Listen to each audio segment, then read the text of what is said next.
Bona tarda, bon vespre.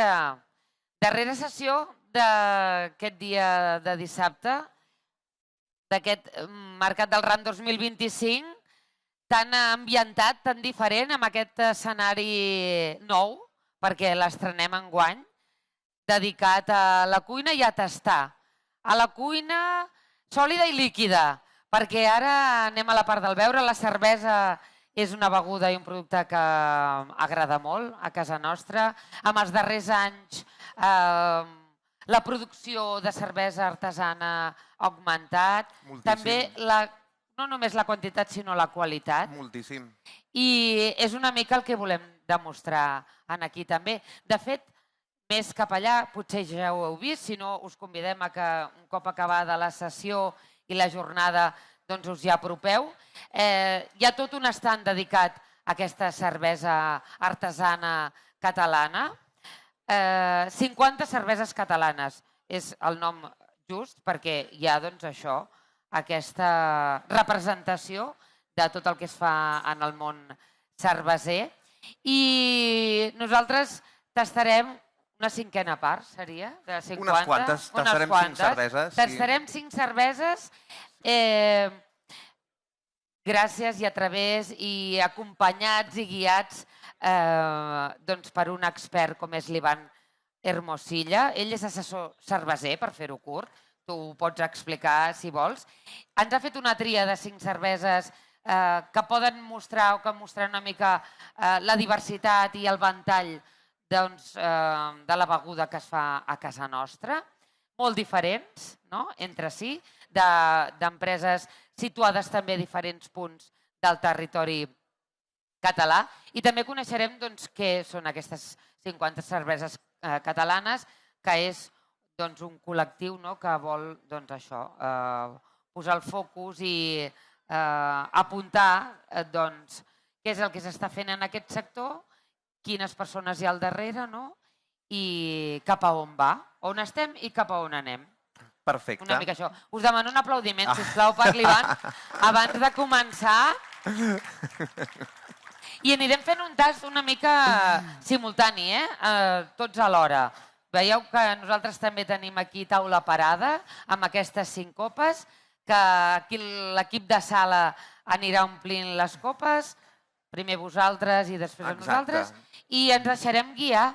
Perfecte. Moltes gràcies, Carme. Us recomanem que seguiu una mica les explicacions, que us espereu quan us posin la cervesa, perquè farem l'observació visual, nasal, olfactiva, i després passem a la degustació en boca.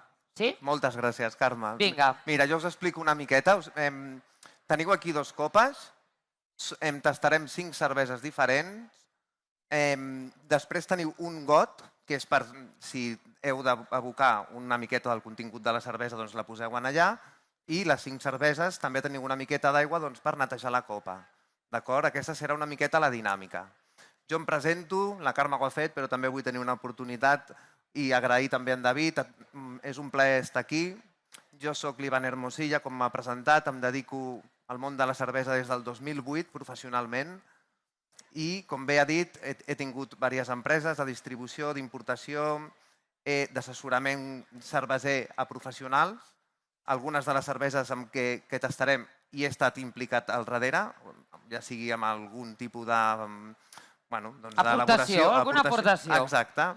I espero que sigui un tast agradable, que ens passem sobretot una bona estona. Teniu, penso, en David m'ha comentat que hi ha un micro obert, o sigui, també m'agrada, perquè jo puc donar molta informació, però que també sigui una miqueta el tast que vosaltres també vulgueu preguntar-me coses, que el fem entre tots, d'acord? Aleshores començarem...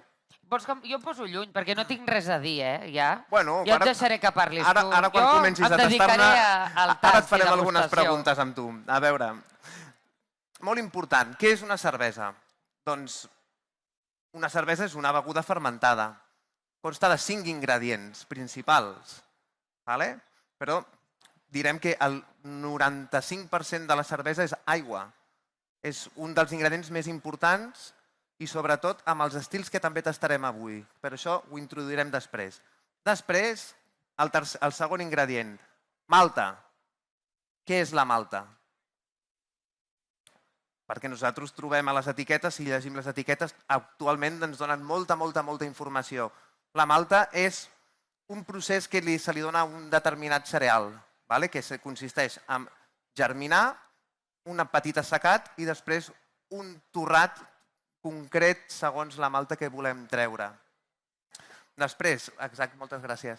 Després tenim un tercer ingredient importantíssim, que és el llúpol.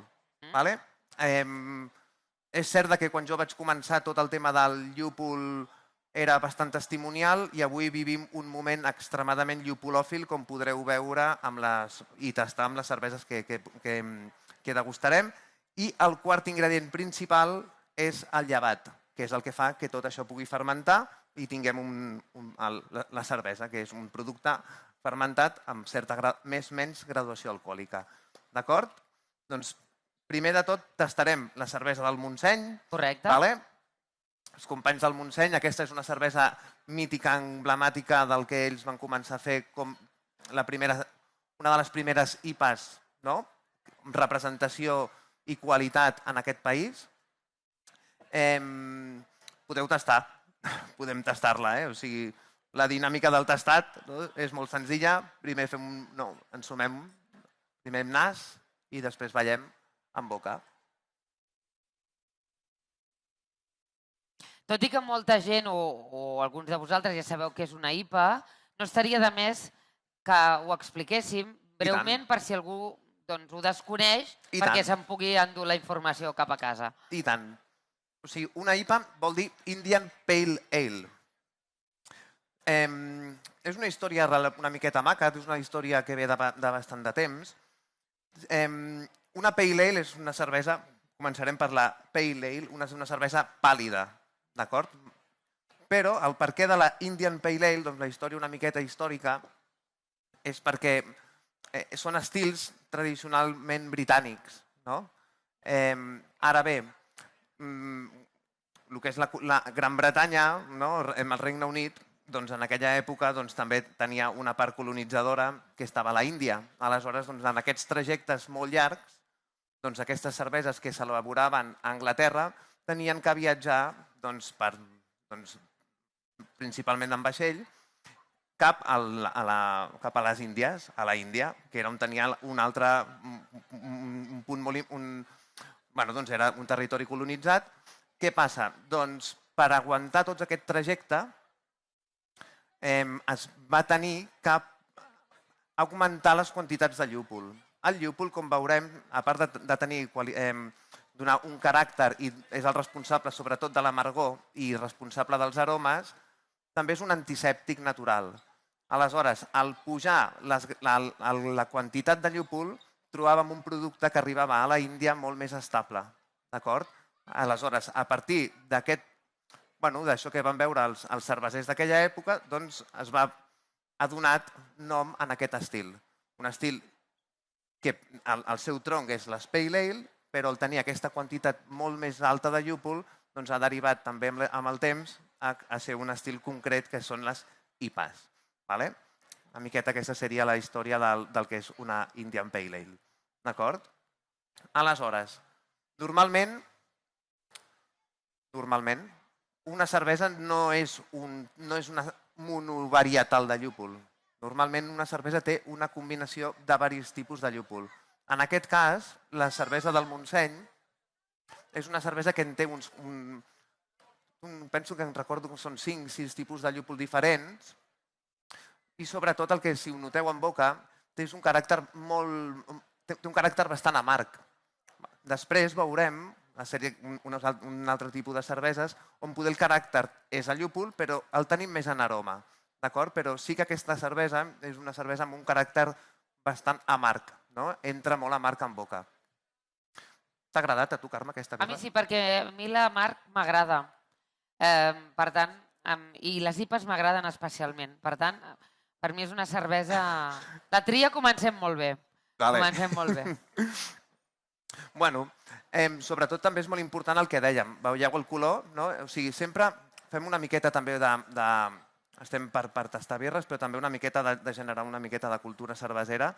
O sigui, sempre és molt important l'aspecte quan servim amb copa. Com és una cervesa amb copa? Retenció d'espuma.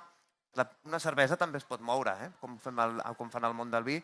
Hem de despertar una miqueta aquests aromes i sobretot amb nas a veure què és el que ens recorda. Quines notes... I tu, Carme, per exemple, quines notes hi trobes amb nas? A veure si m'ho saps dir. Perquè com que ells no tenen micro, doncs t'ho pregunto a tu.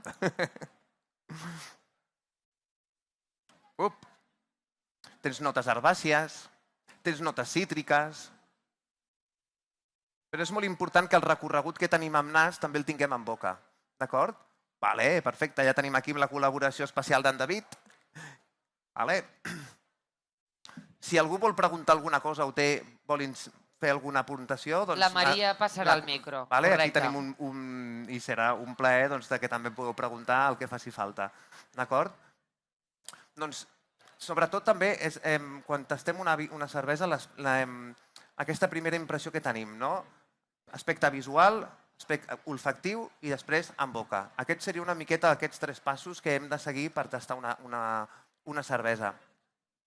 Companyia Cervesera del Montseny, per cert, de les pioneres en elaborar cervesa. A més, tenen un ventall de cerveses diferents per tots els gustos, gairebé diria. D'especials, de vegades treuen edicions especials. Sí, i ara que tinc l'oportunitat, i ara que em toques la fibra una miqueta dient això, cal recordar, fa molt poc va morir en Pablo Vijande, fundador de la Companyia Cervesera del Montseny, un pioner en el món de la cervesa artesana, ens va ensenyar a tots els que avui estem aquí i portem molt de temps i malauradament ens va deixar juliol passat i és una pèrdua irreparable del sector. I mira, aprofito per recordar en Pablo, que va ser tot un mestre per tots els que hem estat nosaltres aquí. I un record per tu, Pablo. Mira, això no estava calculat, però... Bueno, i efectivament, el Montseny ha sigut una de les primeres grans companyies cerveseres en el país, no només a Catalunya, sinó també a la península i també a Europa. No només amb treure al mercat un producte extremadament de qualitat, sinó també amb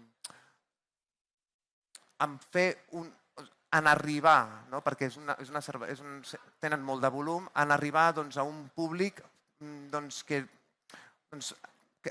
obrir el món de la cervesa també en altres, en restaurants, en bars que potser no són tan especialitzats. La feina de divulgació de Companyia Cervesera del Montseny ha sigut enorme. Jo personalment hi he col·laborat també amb algunes elaboracions concretes i també recordo que se'ns van obrir les portes fa uns anys a fer col·laboracions amb uns cervesers dels Estats Units i personalment també vaig fer una cervesa a Montseny amb uns cervesers dels Estats Units i nosaltres. I també va ser una experiència única. Han obert camí per a altres empreses i altres emprenedors que han vingut després. Que per cert, això crec que ens porta molt a aquest altre format, que és el món de la llauna, no? La cervesa en llauna i tot el que de vegades els prejudicis o els interrogants que ens poden generar, no? Millor llauna, millor ampolla, és el mateix... M'agradaria que també en parléssim. I tant. Jo crec que si aquest debat o aquest tas l'estiguéssim fent en el 2008, òbviament el tema de la llauna seria com un no. I tinc que reconèixer que quan van començar a arribar determinades llaunes, sobretot dels Estats Units, tampoc era un producte que fos senzill o que ens agradés als professionals. Per què? Perquè sempre havíem tingut la idea o el clitxé que una cervesa amb llauna era una cervesa de menys qualitat o que era una cervesa més vulgar o no sé. Sempre tenies el clitxé també del que era la cervesa industrial. Aleshores, el temps ens ha posat a tots al nostre lloc i hem realment descobert que posar una cervesa en una llauna és tant o més bo com posar-la en una ampolla. Per què? Una llauna no té cap... O sigui, la incidència de la llum és zero. La minimització de l'oxigen quan s'enllauna està perfectament controlada. Aleshores, això ens ofereix un tipus de producte al qual posem dintre que ens permet degustar unes qualitats, sobretot amb el llúpol, molt més grans que podem trobar en una ampolla. És un detall, és important sobretot el tema de la incidència de la llum. El llúpol és un component molt volàtil, és un component que se'ns en va molt ràpid. Aleshores necessitem un format que minimitzi aquesta volatilitat que té el llúpol. La llauna ens ho permet. Aleshores, és una evolució natural que vam tenir amb el sector i que jo, francament, i soc simpatitzant, òbviament, no tinc cap problema. Ara bé, no vol dir que una ampolla sigui millor que una llauna, no. Simplement que hi ha cerveses que s'escauen més per posar dintre d'una llauna i hi ha cerveses que s'escauen més per posar dintre d'una ampolla. Si nosaltres fem una cervesa que volem guardar 25 anys, doncs segurament la posarem, no, segurament no, la posarem en una ampolla. Ara bé, una cervesa que volem que tingui un consum molt ràpid, que tingui 3 mesos, 4 mesos, que volem que el consumidor, quan li arribi, realment degusti un producte molt fresc, doncs la llauna és el millor format. No passa res. Un altre detall molt important és el següent. Nosaltres som cervesers artesans. No tenim la indústria, les cerveseries industrials també enllaunen, però fan milions i milions d'unitats per un sol lot. Nosaltres en fem relativament poc. Tenim una traçabilitat, una higienització total del que és el producte. Sempre es manté en fred, repartim en fred, ho emmagatzem d'una manera correcta. Aleshores, la llauna només és un format per poder envasar el producte que com a cervesers volem que hi hagi a dintre. D'acord? A més, viatja bé si tu te la vols endur de souvenir, si has anat a algun indret o has visitat alguna comarca catalana que no és la teva i te la vols endur a casa. I, a més, afegiria que ha donat molt joc al disseny, perquè permet una creativitat que potser amb l'ampolla és més estàtica, l'etiqueta, evidentment s'hi poden posar coses, però la llauna dona un joc i una vistositat al producte enorme. I tant. Això és importantíssim, molt bé. I un altre punt a subratllar de la llauna, que també ho has apuntat molt correctament, és que la llauna també té menys pes. Aleshores, nosaltres també hem de créixer. Aleshores, també el nostre creixement, i per això estem aquí, també s'ha basat en vendre i en exportar. Aleshores, Catalunya ha sigut un dels principals motors, som el motor de tota de les cerveses que es fan a la península. Catalunya és i ho ha sigut pel nombre, per la qualitat i per l'avantguarda, però també hem sigut els pioners en exportar. Està clar que si hem d'exportar un palet de llaunes té un pes i un palet d'ampolles en té un altre. Amb un sol palet podem enviar moltes més cerveses, cosa que també a nosaltres ens beneficia. O sigui, és un win-win i jo crec que avui estem en un moment en què no cal menysprear una cervesa artesana quan la trobem amb llauna. Tot el contrari, hem de tenir els arguments per saber què hi haurà dintre i què ens hi trobarem. D'acord? El missatge ha quedat clar. Anem a conèixer qui fa aquesta cervesa i mira, l'aparença, la vista, de seguida es veu la diferència, no? L'heu servida ja? Sí, la tenim tots, eh? Vale. Mireu, aquest detall és molt i molt important. Fantàstic. Hi ha paper. Mira. Si us hi fixeu, aquí tenim la primera de Montseny, i aquí tenim la segona d'Engorile. Gràcies. És molt important això perquè veiem que hi ha com diferents estils dintre del que és una cervesa amb llúpol. Això és una IPA, aquesta és la del Montseny, la que tinc jo a la meva dreta. Veieu que és una cervesa molt més cristal·lina, molt més transparent, d'acord? Es veu. I aquesta és una cervesa que té una miqueta més de terbolesa, no és neta, per dir-ho d'una manera. Doncs, això que explicàvem al principi, aquestes que són unes cerveses més opaques, més denses, tècnicament serien més floculants, tenen un llamp, ara explicarem el motiu, doncs són una petita derivació del que van ser aquestes d'aquí. O sigui, són estils diferents dintre del mateix paraigües d'IPA, d'acord? Aleshores, què és el que diferencia una i una altra? Molt senzill. Sobretot, hem parlat al principi dels ingredients. un dels ingredients principals de la cervesa és el llevat. Doncs per fer aquest tipus de cerveses utilitzem un llevat on la precipitació o la floculació, que és el poder que té cada llevat perquè quedi o més cristal·lina o no, doncs aquest no el té tant. Fixeu-vos, us hi fixeu, no? Però un altre detall molt important és també en el punt de vista aromàtic. La primera, si recordeu, és una cervesa que en boca entrava molt, molt, molt més amarga, i aquesta, la cervesa entra molt més amb nas, té una potència aromàtica molt més bèstia, i en boca no és tan amarga.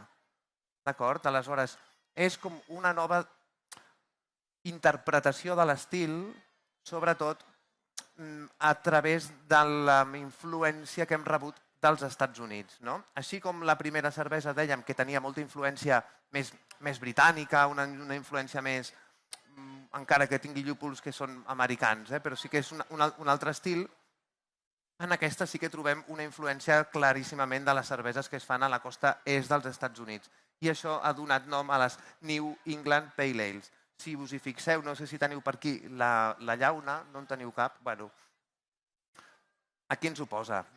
L'etiqueta, com deia la Carme, ens dona molta informació, ens vesteix molt la cervesa, però també ens diu coses.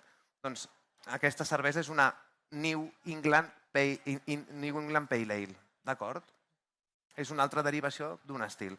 Insisteixo, és una interpretació de les cerveses que es fan a la costa est, sobretot a la zona de Vermont. Bueno, una miqueta, això és un puntet una miqueta més friqui, però per aquí va la cosa. Però és molt diferent, oi? No trobeu que és molt diferent? Sí, jo l'hem... Et porta a les peces de pastisseria, de rebosteria, no? Una mica. Totalment.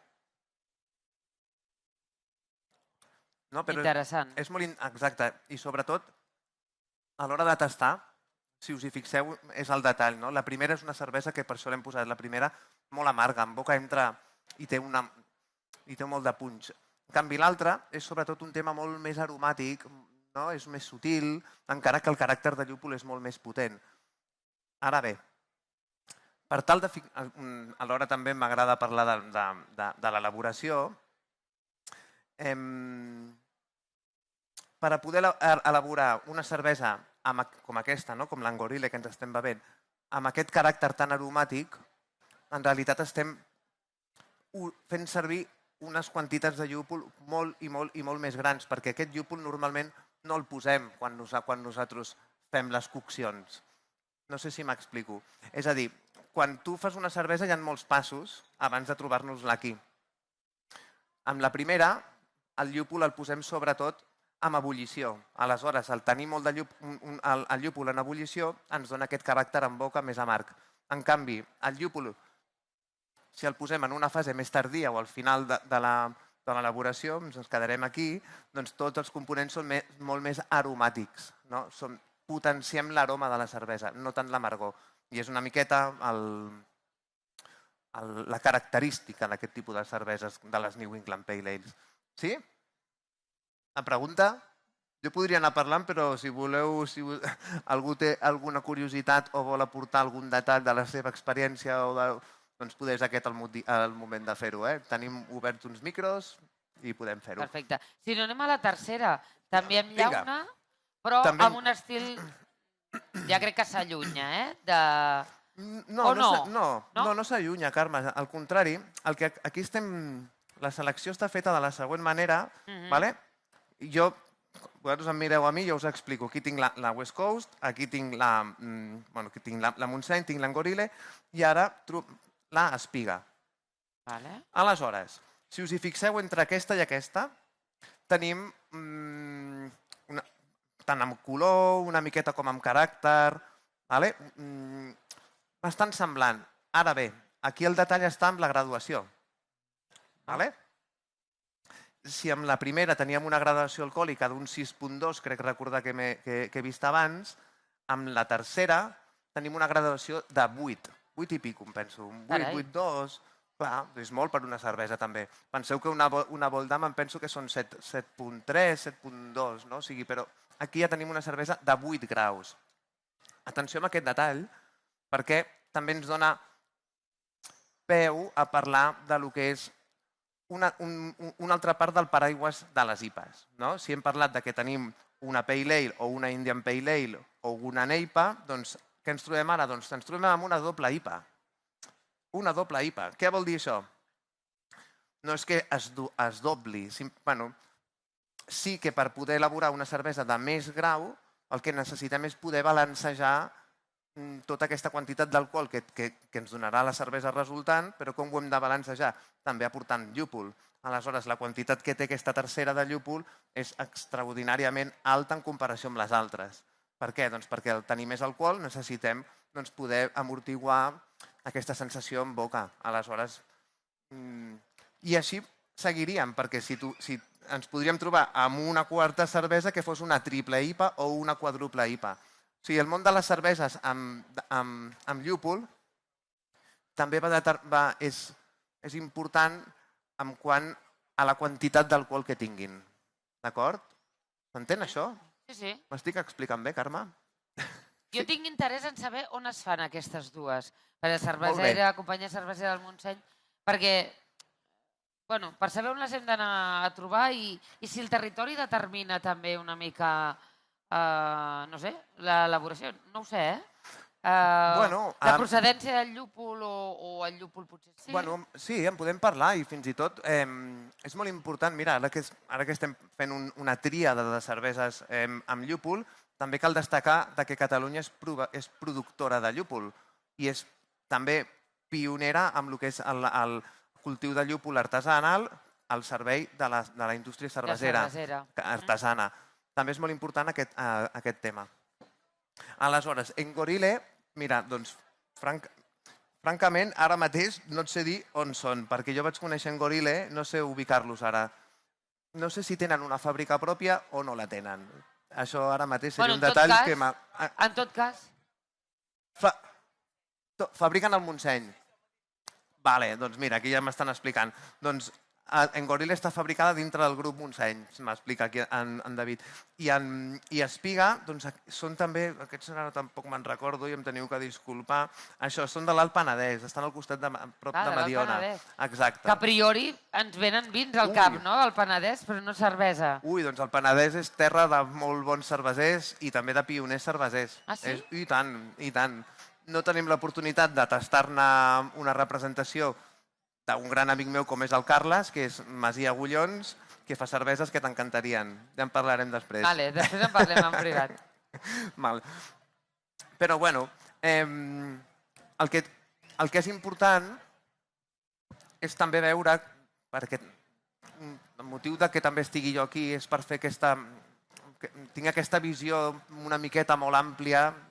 Vaig començar en el 2008 a nivell professional, portava molts més anys fent cervesa a nivell d'aficionat i em professionalitzo el 2008.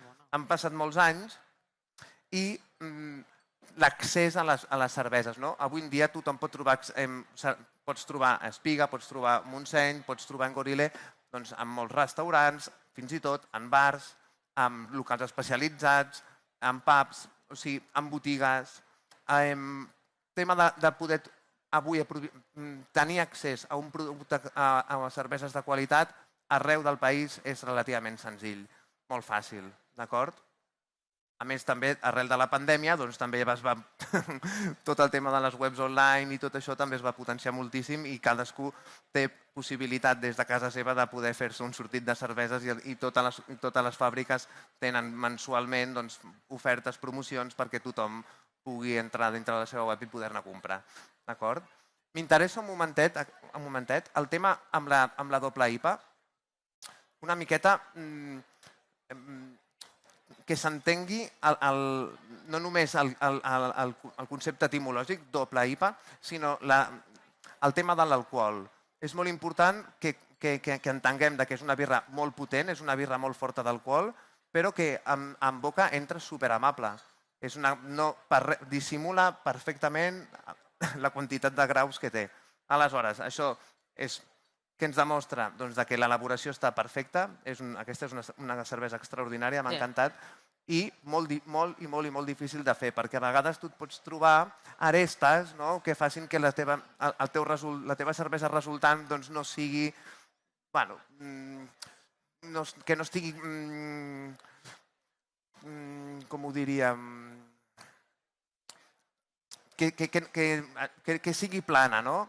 En aquest cas no ho és. En aquest cas tenim molt caràcter, però al mateix temps tenim una potència d'alcohol dissimulat perquè sobretot està molt ben feta. Els que ens dediquem a la premsa gastronòmica li diríem que és una cervesa gastronòmica. No sé si és una definició o un terme que feu servir, però que acompanya amb un àpat, o sigui, tu podries fer un àpat, un maridatge amb un restaurant, no només com un beure, un refresc, a vegades amb l'alcohol, però... Mira, ara poder ens anem, però mira, ja m'introdueixes també un tema i ja que estic aquí aprofito perquè tothom em coneixeu. Fa molts anys vaig ser responsable del celler de Can Roca de tota la carta que tenien allà amb cerveses. Em van donar l'oportunitat de poder confeccionar amb un professional que hi havia allà, que hi és encara, que és l'Alfons Bonet Carbó, i vam poder desenvolupar, o sigui que un restaurant 3 estrelles pugui tenir una carta especialitzada i realment acord i de superqualitat de cerveses per acompanyar o per donar una alternativa a qualsevol comensal que entrem. I et diré més. Com vam definir aquella carta? La vam definir perquè tenies que ser una miqueta imaginatiu, de 3 maneres, no era posar birres en una carta. La vam definir cerveses per abans d'entrar, cerveses per estar durant i cerveses per després. Aleshores, eren 3 apartats on a partir d'aquí jugàvem. Però el concepte era, tu podies arribar al restaurant i... D'aperitiu, no? Hola, què tal, com estem, abans de sentar-nos, o estem dinant, o estem sopant, estem in situ, quines cerveses també ens poden acompanyar. Trobàvem que hi havia gent que no volia fer un menú degustació amb quantitat de vins, que només volia provar un vi, aleshores era una alternativa. Vam treballar-ho moltíssim i sé que ho estan fent encara. I a part també els hi vaig fer unes birres. Vaig estar fent molts anys de cerveses i tenia la Roca i Carbó, que era una recepta que fèiem nosaltres amb en Jordi Roca. I realment, francament bona aquesta cervesa, Vull dir que m'ha vingut... Sí, hi ha un perfil molt gastronòmic. És que hem d'entendre que també amb la cervesa tenim molts estils, tenim molts colors, tenim molts sabors, molts aromes i, per exemple, aquestes cerveses entraria tan bé, per exemple, amb una cosa tan senzilla com una amanida. O sigui, tu posa-li un verd, posa-li 4 coses. Qualsevol cosa que tingui una vinagre, qualsevol cervesa amb llúpol, amb caràcter així molt verd, molt cítric, un tipus d'aromes així, li va perfecte plats o coses bastant també senzilles. La cervesa és perfecta per maridar, i segons també paraules d'en Pitu, on no arriba el vi, arriba la cervesa. Molt bé, gran Pitu Roca. Vinga, ens han dut la quarta, també, que la teniu tots aquí també. Tornem a l'ampolla de vidre. Tornem a l'ampolla de vidre. Un momentet, que li fotem aquí. Estem bé, estem anant molt ràpid. Sí? En sèrio? Sí? Tenim una pregunta, insisteixo que hi ha els micros oberts. Bueno, doncs tornem al vidre. Òbviament tornem al vidre, doncs per què creieu que tornem al vidre? Doncs perquè canviem completament de terç. Jo l'he tastat. Cítrica de veritat. Cítrica, aquesta d'aquí? No? Ara la provarem, a veure si les paraules... A veure... No, cítrica no és. No? I què és, doncs? Cítrica, per exemple, el cítric seria àcid. Àcid, tens raó, àcid, no cítric. L'he errat, sí senyor, àcid. No, però és una qüestió de vocabulari, o sigui, em va perfecte aquest debat perquè és també a partir del que tu sents... Et porta cap al vi, més que cap a la cervesa, sí. Sí, doncs mira, també traiem una miqueta de galons, doncs la primera persona que va posar una barrica a la companyia cervesera del Montseny i cervesa dintre va ser el que està aquí presentant ara amb vostès. I sí, vaig estar molt de temps col·laborant amb la Calavera. Aleshores, a veure, abans de tastar, el que dèiem abans, vidre ampolla. Segurament aquí ja ens trobem una cervesa que envellirà. O sigui, quan s'ha posat una cervesa a dintre d'una ampolla amb aquest context, 37,5, que és com es vesteix d'una altra manera, doncs aquí ja per part de les persones que han fet la cervesa hi ha una intenció. Segurament aquesta cervesa la podrem obrir dintre de 20 anys, serà completament diferent. Compte, 20 anys si l'hem guardada bé, no si la tenim al sol i això serà un desastre, però és una cervesa que evolucionarà segurament a millor o diferent, però ens donarà un altre caràcter, d'acord? Insistim, amb una llauna no podem envellir cerveses 10, 15 anys o així. Aleshores, a nivell de vocabulari, doncs...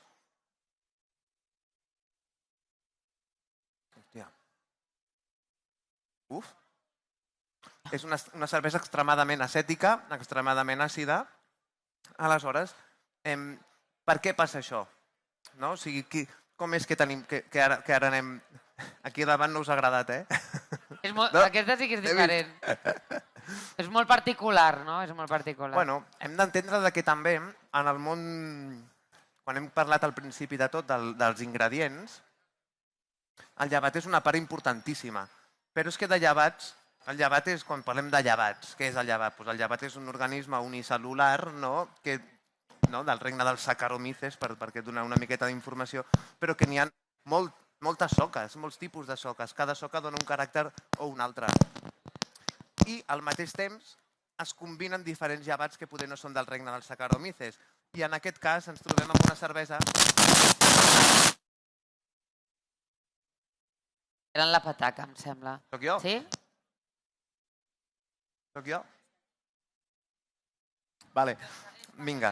Doncs és molt important aquesta cervesa, aquest caràcter àcid. O sigui, jo puc entendre que, com he vist aquí a la primera fila, he fet m'ha tirat enrere una mica, però té un caràcter acètic, molt a vinagre. Aleshores, això a què es deu també? Doncs això es deu també a l'envelliment en fusta. D'acord? I la guarda en fusta durant molt i molt i molt de temps. Aleshores, també fusta, oxigen i un còctel de microorganismes per allà, tens al resultant una cervesa completament àcida. No tenim res de llúpol, si us hi fixeu, o sigui, si veníem d'unes cerveses on el caràcter principal era l'aromàtic, el verd, el cítric, etc., doncs aquí no tenim en cap cas un caràcter a llúpol ni a res. Simplement tenim un caràcter molt més a fusta, un caràcter molt més àcid, un caràcter més glicèric, o sigui, fins i tot un punt mantecós aquí darrere sí que el tenim, molt interessant. Penso que gastronòmicament són cerveses que sí que si no estem acostumats ens dona una miqueta de tirar enrere, però a mesura que anem posant registres d'aquest estil de cervesa àcid, se us obre un món increïble. Perquè la combinació és enorme, fins i tot poden ser amb fruites. O sigui, les cerveses amb aquest perfil més salvatges, per dir d'una manera, són cerveses que si no sou molt, molt, molt aficionats, us recomano que en aquest camí que emprengueu com a aficionats al món de la birra ho tingueu en compte perquè us pot donar moltíssimes, moltíssimes, moltíssimes alegries. Per això que explicaves, sí. Per aquest envelliment en fusta, també, a mi em torna a portar una mica cap al vi. I el que no sabia, desconeixia, és que es poden deixar envellir en l'ampolla les cerveses. És una dada que en el món del vi és coneguda i que hi ha gent que fins i tot compra el vi per deixar-lo envellir, no pel consum immediat, però desconeixia que la cervesa també és un acte que es fa i que es poden comprar cerveses i deixar-les evolucionar, diríem. I tant. A veure, hem d'entendre que nosaltres, així com tota l'herència que rebem de les cerveses amb llúpol, sobretot és per part dels Estats Units o Anglaterra, tota l'herència de les cerveses àcides ens ve de les fermentacions espontànies, que són les primeres cerveses que realment es van poder fer, perquè eren de fermentació. Aquí està tot ple de bactèries, l'aire està ple de bactèries, no són bactèries, són microorganismes. Però és molt interessant Doncs per això que es diu, no? Tota l'herència que rebem és sobretot de les cerveses belgues, no? De l'eslàmbic. L'estil làmbic, del qual jo sóc un aficionat total,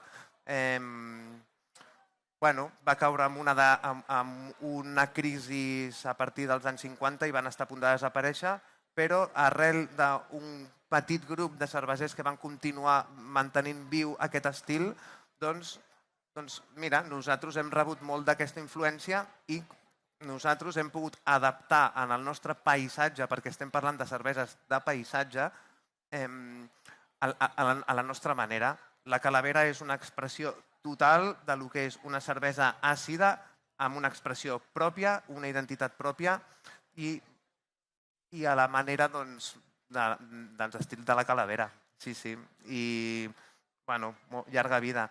I després, també molt important, ara tenim l'oportunitat de tastar-ne només una, però insisteixo, amb el món de les cerveses àcides tenim fusta, tenim diferents tipus de fusta, ja poden ser de barrils usats de whisky, barrils usats de brandy, de bourbon, de vi, de chardonnay, evidentment. I et faré una pregunta perquè tu també, per generar una miqueta de debat. Jo penso, i algun cop he parlat amb professionals del món del vi, per què un vi no es pot posar en una barrica usada de bourbon. Jo crec que el món del vi també és molt encursetat i podria tenir una miqueta més de mirada llarga perquè també els estils i experimentar. Perquè igual que nosaltres ho hem fet, el món del vi també es podria atrevir a posar o fer cosetes com hem fet nosaltres. Segurament per joventut és més agosarat el món de la cervesa, no? I la tradició de vegades costa més de trencar, no? Molt bé. Molt bé. Bueno, alguna pregunta més? No sé, David, si anem bé de temps o jo què sé. No, anem perfectes per explicar aquesta cinquena. Sí, anem bé? Estem dins del temps, i tant que sí, Ivan. Vale. Ningú té una pregunta? Perfecte. Ara te passaran el micro, company.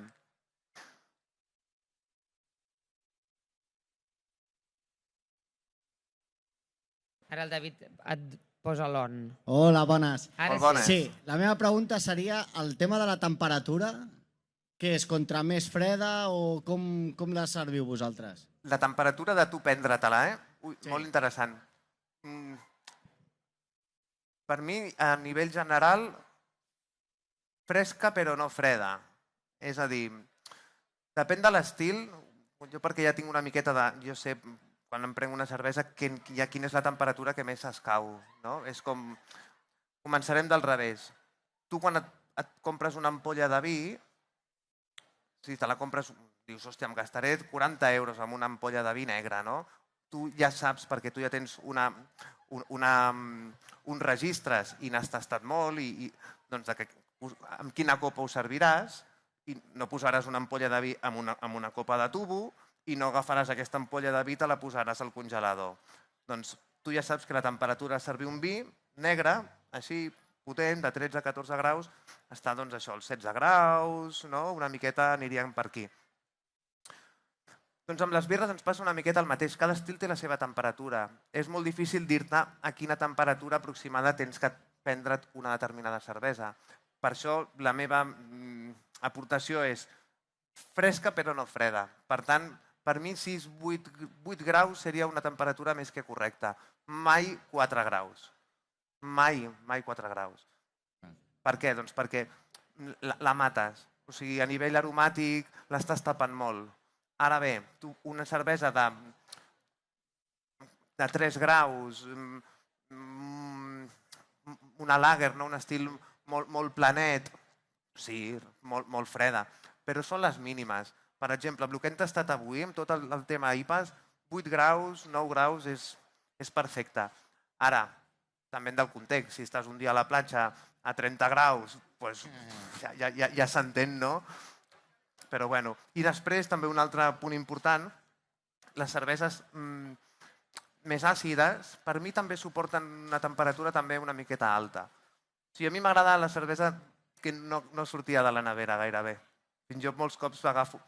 Però, a veure, si estem a 30 graus a l'agost, òbviament no.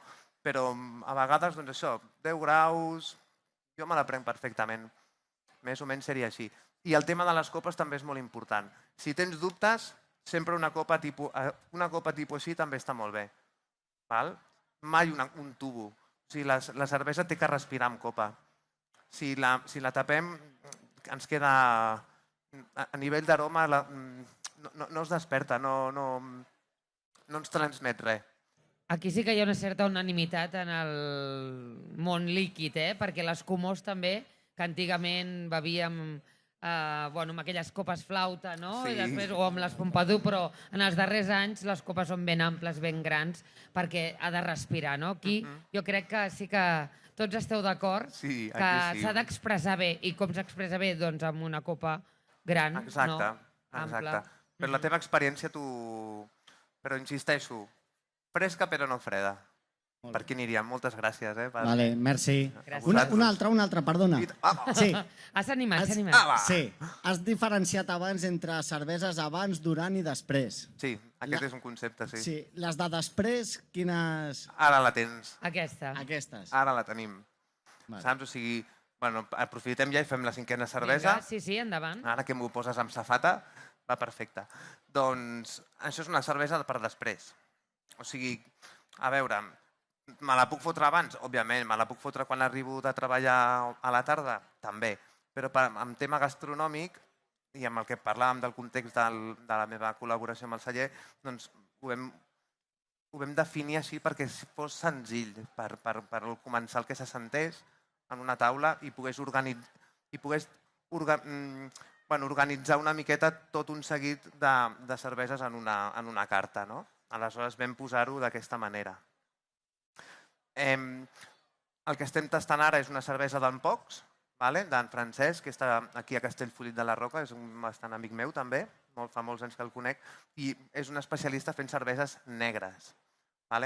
Aquesta cervesa, que a part té 9 graus i pico, és una cervesa que és com cafè i puro, una mica, és una cervesa que convida amb xocolates, té notes de regalèssia, és una cervesa que acompanya molt bé qualsevol tipus de postre, fins i tot. Amb això ens trobem. Per això són tipus molt cafetosa, no? O sigui, depèn de l'estil. Si té més cafè, doncs potser no li posarem un amus d'algú, però potser si té més cafè li podem posar, no sé, depèn de l'estil, perquè les negres també tenen una amplitud molt gran en quant a sabors i textures, però sí que són cerveses que conviden més cap al final, no? Al final d'un àpat o una cervesa, estem al vespre a casa però ja estem reposats, doncs pam, un cervesot d'aquests normalment són cerveses de molta graduació, no són cerveses de trago fàcil. Aquestes són cerveses de bastant trago fàcil, jo crec, pots fotre un puf i això són més sutils, va més a poquet a poquet. Aleshores, per mi aquest tipus de cerveses serien les que sobretot entrava en aquella part del menú, del beer menú. Sí? Aleshores, el perquè d'una cervesa és negra. Això és molt important. No sé si algú m'ho sap dir o voldria col·laborar o explicar alguna cosa, però una cervesa és negra perquè fixeu-vos amb els colors. D'acord? Què hem dit abans? Al principi de tot hem definit els ingredients per fer cervesa. Hem dit aigua, importantíssim, 95% de la cervesa és aigua, detall. El llúpol, hem fet tota una seqüència de 3 cerveses llúpol. Insisteixo, de 5 birres, 3 amb llúpol, per tant, vivim un moment extremadament llupolòfil, o sigui, això és la realitat, però el tercer ingredient, a part del llevat, que una miqueta seria la representació de l'àcida, és la malta. La malta hem dit que és un procés que se li dona un cereal, de menys torrat o més tenim un producte. Aquí què hem fet? Aquí tenim una cervesa on les maltes són bastant torrades, han sigut molt torrades. D'aquí és el caràcter negre de la cervesa. I també aquestes notes, xocolata, torrefactes, cafès, també certa astringència a vegades, una miqueta va per aquí. Sí?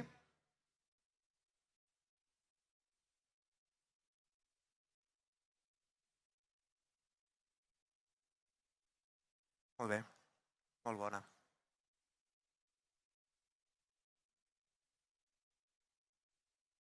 T'ha agradat aquesta última, a tu? Ja no me'n recordo quin micro tinc. Però crec que a les negres sí que és més fàcil identificar els torrats, aquests tons que et porten al cafè, que encara que no en sàpigues gaire o no n'hagis tastat, però sí que de seguida el caramel, exacte, molt bé, el caramel. Et porta entre el color i el primer glob ja et remet cap a aquests sabors. També hi ha moltes cerveses negres, igual que dèiem amb les àcides, envellides en barrica. Sobretot les barriques que s'utilitzen per les cerveses negres, quines poden ser? Bourbon, whisky, els hi va perfecte, no? Doncs tu has comprat una barrica usada on prèviament s'havia fet un extraordinari whisky, doncs aquesta barrica tu li afegeixes una cervesa negra i la deixes envellir un cert temps i tens com a resultat una cervesa com la que veus aquí, però amb tot el caràcter previ de la fusta del que havia tingut aquella barrica. Aleshores també és molt interessant. El joc de les... També estic aquí per fer una miqueta aquesta visió des de tant de temps de cerveses, de 20 anys, 25 anys que portem com a sector i, òbviament, en aquells temps plantejar-se uns estils com els que estem tastant ara no era. Els estils que tastàvem abans eren bastant més sota cavall rei, per dir d'una manera, molts més senzills, i plantejar-se en aquella època el que estem tastant avui era una... No teníem aquests registres, però veus una miqueta l'evolució sana i com està el nostre sector, que sí que és cert que durant la pandèmia va patir molt i es va tenir que autorregular una miqueta. Veníem d'un moment molt bo, la pandèmia va ser un freno bastant bèstia, però estem una miqueta sortint de tot d'aquella època i sobretot molta creativitat. El món de la cervesa avui és un món molt lliure, molt creatiu i és un món molt maco i divertit, que també és per això que a vegades comprem una cervesa, la comprem per passar-ho bé, per tenir un moment agradable amb nosaltres, amb la nostra família i poder-ho compartir. Sí?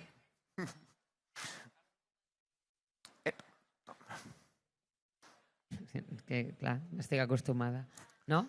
Doncs reforçar aquesta idea que comentava l'Ivan, sapigueu, interessantíssim, perquè són cerveses que potser no estem acostumats a tastar, de vegades no sortim molt de la nostra maldita o ben dita zona de confort, no? I som d'animals de costums, no? I està bé que algú amb expertesa ens ensenyi altres camins, altres mirades, altres vies i recordeu que podem continuar en aquest espai que tenim entre 15 i 16 tiradors de cervesa que podeu, si alguna d'aquestes us ha agradat especialment, doncs la podeu retastar allà, que n'hi ha 50. Sí, és un beer corner, o sigui, per dir-ho d'una manera, tenim allà petits estants on hi ha rotativament, durant aquests dies es tiraran 50 cerveses, no hi ha 50 cerveses ara disponibles, però són rotatives constantment. Aleshores, us emplaço a que anem a visitar-los, a que de primera mà les persones que puguin estar allà us puguin atendre i resoldre els dubtes i Ja que continuem l'aprenentatge i la festa, no? Perquè la mostra, la fira, aquest mercat del ram aquí a la Rambla Passeig continua fins a la mitjanit, ens hem proposat.